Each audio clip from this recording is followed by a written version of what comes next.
એક વખતની વાત છે, જંગલમાં ઘણા પ્રાણીઓ રહેતા હતા. તે દિવસોમાં ભયંકર ગરમી પડી. બધા પ્રાણીઓ ગરમીથી હેરાન થઈ ગયા. એ જંગલમાં એક ચપળ અને સમજદાર સફેદ સસલી રહેતી હતી.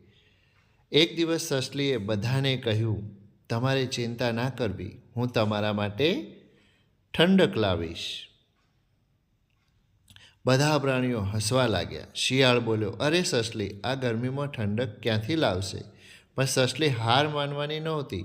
તે પહાડ તરફ દોડી ગઈ. લાંબો રસ્તો, ઊંચા પહાડ અને ઠંડા પવન વચ્ચે સસલી ચાલતી રહી. આખરે તે પહાડની ટોચ પર પહોંચી, જ્યાં સફેદ બરફ પડેલો હતો.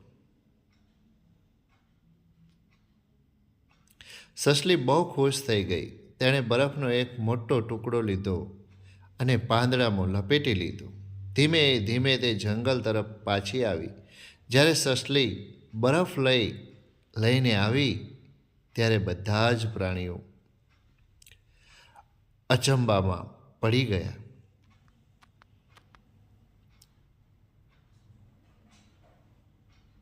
સિંહ બોલ્યો, સસલી, તું તો ખરેખર બહાદુર અને હોશિયાર છે.